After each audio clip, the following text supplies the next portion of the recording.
क्या आपने कभी सोचा है कि 1 मिनट चार्ट पर ट्रेडिंग करना केओस है, कि वहां इतनी तेज मूवमेंट्स होती हैं कि कुछ समझ नहीं आता? अगर आपने यह सोचा है तो आज का यह वीडियो आपकी सोच बदल देगा, क्योंकि आज मैं आपको एक ऐसी स्ट्रैटेजी सिखाऊंगा जो 1 मिनट चार्ट पर काम करती है, जिसमें कोई इंडिकेटर नहीं है, जो बार बार रिपीट होती है और जिसमें स्टॉप लॉस इतना टाइट होता है कि रिस्क टू रिवॉर्ड रेशियो 1:3 से लेकर 1:5 तक इजीली मिल जाता है। इस स्ट्रैटेजी का नाम है स्लो डाउन और सेटअप। ये दो शब्द हैं जो पूरी स्ट्रैटेजी को डिफाइन करते हैं। स्लो डाउन मतलब मार्केट जब एक डायरेक्शन में चलते चलते रुकता है और साइडवेज होने लगता है, और सेटअप मतलब वो एग्जैक्ट मोमेंट जब आप समझते हैं कि अब मार्केट फिर से मूव करेगा और आप उस मूव से पहले एंटर करते हैं। इन दोनों को पहचानना सीख गए तो 1 मिनट चार्ट आपके लिए केओस नहीं, एक रोड मैप बन जाएगा। पहले यह समझते हैं कि यह स्ट्रैटेजी 1 मिनट चार्ट पर क्यों काम करती है। बहुत से ट्रेडर्स सोचते हैं कि जितना बड़ा टाइम फ्रेम उतना बेटर, लेकिन यह हमेशा सच नहीं है। 1 मिनट चार्ट पर वही चीजें होती हैं जो 15 मिनट या 5 मिनट चार्ट पर होती हैं। रेंज बनना, ब्रेकआउट होना, पुल बैक आना। फर्क सिर्फ स्पीड का है। और जब आप एक कॉन्सेप्ट को 1 मिनट पर एग्जीक्यूट करते हैं तो आपका स्टॉप लॉस बहुत टाइट होता है, जिसका मतलब है कम रिस्क पर ज्यादा रिवॉर्ड। लेकिन, और यह बहुत इंपॉर्टेंट है, 1 मिनट चार्ट पर हर वक्त ट्रेडिंग नहीं होती। इस स्ट्रैटेजी के लिए सबसे अच्छा समय है लंदन सेशन। भारतीय समय के अनुसार यह रफली दोपहर 1:30 बजे से शाम 5:30 बजे तक होता है।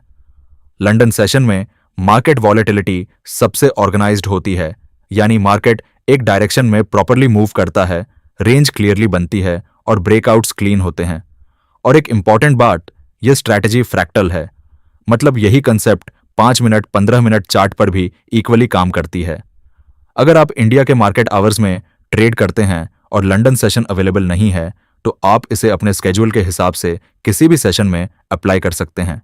कॉन्सेप्ट वही रहेगा, बस टाइम फ्रेम और सेशन अलग होगा। अब स्ट्रैटेजी के कोर पर आते हैं। पूरी स्लो डाउन और सेटअप स्ट्रैटेजी एक सिंपल ऑब्जर्वेशन पर बेस्ड है। मार्केट हमेशा एक पैटर्न फॉलो करता है। वो एक डायरेक्शन में मूव करता है, फिर रुकता है और साइडवेज हो जाता है, फिर उस साइडवेज फेज से बाहर निकलता है और फिर मूव करता है। यह साइकिल बार बार रिपीट होती है, 1 मिनट से लेकर मंथली चार्ट तक, और इसी साइकिल का फायदा उठाना है। पहला फेज है ट्रेंड मूव। मार्केट एक डायरेक्शन में, चाहे बुलिश हो या बेरिश, स्ट्रांगली मूव करता है। यह आपको बताता है कि मार्केट का मोमेंटम किस तरफ है। दूसरा फेज है स्लो डाउन, यानी रेंज फॉर्मेशन। यह स्ट्रैटेजी का पहला और सबसे इंपॉर्टेंट वर्ड है। जब वो स्ट्रांग मूव रुक जाती है और प्राइस एक छोटे से बॉक्स में ऊपर नीचे होने लगती है, न क्लियरली ऊपर जा रही है न क्लियरली नीचे, उसे कंसोलिडेशन या रेंज कहते हैं। और जब यह रेंज बनने लगे तो आपको अलर्ट हो जाना है, क्योंकि यह वो मोमेंट है जब मार्केट अगले मूव के लिए एनर्जी कलेक्ट कर रहा है। तीसरा फेज है मिटिगेशन। यह थोड़ा टेक्निकल शब्द है, लेकिन कॉन्सेप्ट सिंपल है। जब रेंज बन रही होती है तो प्राइस अक्सर पहले थोड़ा नीचे आती है, पिछले सपोर्ट या डिमांड जोन को टच करने के लिए, और फिर वापस रेंज में आ जाती है। यह मिटिगेशन है। इसे आप एक नेचुरल क्लीनअप समझ सकते हैं जो मार्केट करता है ब्रेकआउट से पहले। चौथा फेज है कंटिन्यूएशन, यानी ब्रेकआउट और पुल बैक। रेंज के बाद मार्केट उस रेंज को तोड़ता है, बुलिश ट्रेंड में ऊपर तोड़ता है, लेकिन आप ब्रेकआउट पर एंट्री नहीं लेते। आप वेट करते हैं जब प्राइस ब्रेकआउट करने के बाद वापस उसी रेंज में पुल बैक करे, तभी एंट्री लेते हैं। और यही है सेटअप स्ट्रैटेजी का दूसरा वर्ड। अब एक बहुत इंपॉर्टेंट स्टेप जो बहुत से ट्रेडर्स स्किप कर देते हैं, डायरेक्शनल बायस। एंट्री लेने से पहले यह डिसाइड करना जरूरी है कि आप बुलिश ट्रेड लेंगे या बेयरिश, और यह डिसीजन सिर्फ 1 मिनट चार्ट देखकर नहीं होना चाहिए। इसके लिए आपको हायर टाइम फ्रेम देखना होगा। प्रोसेस ये है, सबसे पहले 15 मिनट चार्ट खोलें, देखें कि मार्केट किस डायरेक्शन में है। क्या हायर हाइजन्स और हायर लॉज बन रहे हैं तो बुलिश बायस, क्या लोअर हाइजन्स और लोअर लॉज बन रहे हैं तो बेरिश बायस।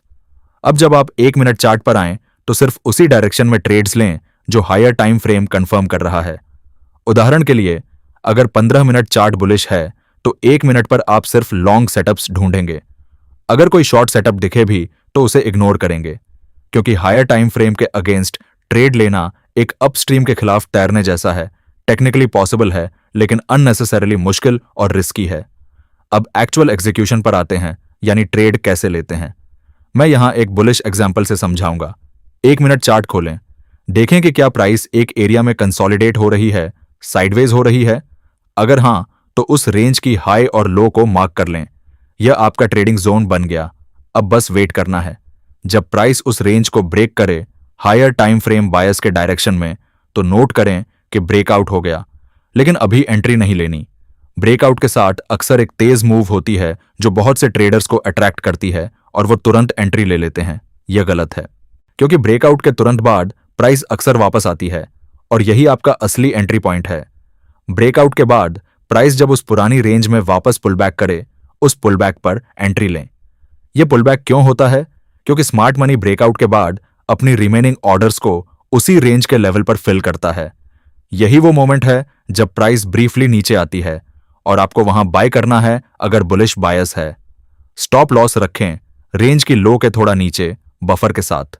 यह इसलिए क्योंकि अगर प्राइस रेंज के पूरे नीचे चली जाए तो सेटअप इनवैलिड हो गया। और टारगेट रखें अगले सिग्निफिकेंट हाई या लिक्विडिटी जोन पर जो हायर टाइम फ्रेम पर विजिबल हो। इस तरह आपका रिस्क टाइट होता है और रिवॉर्ड बड़ा, जिससे आरआर 1:3 या 1:5 नेचुरली मिल जाता है। अब इसे एक एक्चुअल चार्ट पर देखते हैं। देखिए, यह है हमारा 15 मिनट का चार्ट। यहां क्लियरली एक बुलिश स्ट्रक्चर है, हायर हाइज और हायर लॉज बन रहे हैं, तो हमारा बायस आज बुलिश है। अब हम 1 मिनट का चार्ट पर शिफ्ट करते हैं। 1 मिनट चार्ट पर देखिए, प्राइस ने एक इनिशियल बुलिश मूव दी और फिर वहां रुक गई। अगले 6 से 7 कैंडल में प्राइस एक टाइट बॉक्स में ऊपर नीचे होने लगी। यह है हमारा स्लो डाउन, रेंज बन गई। मैं इसकी हाई और लो मार्क करता हूं। अब देखिए क्या हुआ। प्राइस ने पहले थोड़ा नीचे आकर रेंज के लोअर एंड को टच किया, यह मिटिगेशन था, और फिर एक स्ट्रॉन्ग बुलिश कैंडल ने रेंज की हाई को ब्रेक किया, यह ब्रेकआउट था। लेकिन मैंने यहां एंट्री नहीं ली। ब्रेकआउट के बाद प्राइस वापस नीचे आई, एग्जैक्टली उसी रेंज की हाई लेवल पर। वहां एक छोटी बुलिश कैंडल बनी जो रिजेक्शन दिखा रही थी। यही था मेरा सेटअप। मैंने यहां लॉन्ग एंट्री ली। स्टॉप लॉस गया रेंज की लो के नीचे। टारगेट था अगले स्विंग हाई पर। रिजल्ट, इस एक ट्रेड में आरआर था 1:4 से भी ज्यादा। इस स्ट्रैटेजी को सीखने के बाद बहुत से ट्रेडर्स कुछ कॉमन गलतियां करते हैं जो रिजल्ट्स खराब कर देती हैं। पहली गलती, ब्रेकआउट पर इमीडिएटली एंट्री लेना। पेशेंस नहीं रखते और पुलबैक का वेट नहीं करते। नतीजा, एंट्री लेट होती है, स्टॉप लॉस बड़ा होता है और आरआर खराब हो जाता है। दूसरी गलती, हायर टाइम फ्रेम बायस को इग्नोर करके हर रेंज पर ट्रेड लेना। 1 मिनट पर बहुत सारी रेंजेस बनती हैं, सिर्फ वो रेंजेस ट्रेड करें जो एचटीएफ डायरेक्शन के साथ अलाइंड हों। तीसरी गलती, एक से ज्यादा ट्रेड्स लेने की लालच। याद रखें, इस स्ट्रैटेजी में 1 से 2 हाई क्वालिटी सेटअप्स काफी हैं एक सेशन के लिए। तो दोस्तों, आज हमने स्लो डाउन और सेटअप स्ट्रैटेजी को पूरी तरह समझा। हमने देखा कि मार्केट एक रिपीटेबल साइकिल फॉलो करता है। ट्रेंड मूव, स्लो डाउन यानी रेंज, मिटिगेशन, ब्रेकआउट और पुल बैक, और इसी पुल बैक पर हायर टाइम फ्रेम बायस के साथ अलाइंड होकर हम एंट्री लेते हैं। स्टॉप लॉस टाइट रहता है, आरआर हाई रहता है और ट्रेड्स की संख्या कम रहती है। यह स्ट्रैटेजी किसी भी इंस्ट्रूमेंट पर काम करती है, फॉरेक्स, निफ्टी, बैंक निफ्टी या क्रिप्टो, और किसी भी टाइम फ्रेम पर, क्योंकि यह फ्रैक्टल है। बस इसे कंसिस्टेंटली प्रैक्टिस करें स्मॉल साइज पर, और जब आपका कॉन्फिडेंस बने तब नॉर्मल साइज पर। अगर आज की यह स्ट्रैटेजी आपको समझ आई और आपको लगा कि यह आपके ट्रेडिंग में एक रियल डिफरेंस ला सकती है, तो नीचे कमेंट में लिखें स्लो डाउन। यह मुझे बताएगा कि आप इस कॉन्सेप्ट को इंप्लीमेंट करने के लिए तैयार हैं।